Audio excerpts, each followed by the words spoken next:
mong ipasok dito sa dalawang behind ng tuhod niya. Tapos, twist mo ang kamay mo and angat pag naka-short si patient. Pero kung nakapantalon, sige sa i-straight mo ulit. Hawak ka dito and then pull. Pwede din ganyan. Depende na lang sa prefer mo.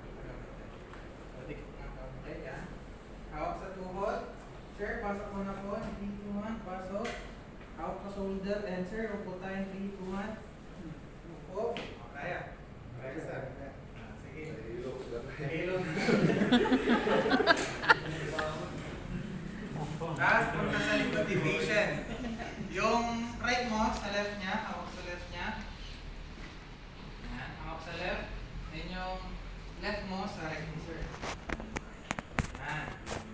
Pag same gender. Pero pag babae, sa elbow. Baka ibang hawakan mo, hindi kamay. Ibang anchor mo. So, sir, tatayo tayo in 3, 2, 1, tayo. Yan, bumalik kasi ako. Basta yan sa room.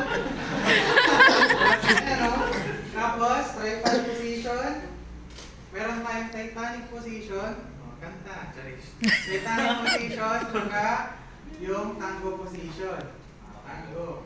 So, isa lang ako, kaya tango position tayo. Pasok sa ilalim, and then hawak dito sa cintureras ni sir. And then, lakad sir. Magagamit niya to pag lasing, mga lasing, mga ganyan. Tapos biglang nawala ng malay. Sige, nawala ng malay. Pupuin sa lab. Sige sir.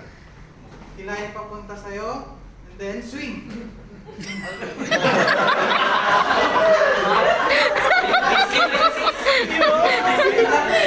Tapos, pag ibababa. Random skin, yan o lover skin. Yan. Itong mga nasa fit niya, sir.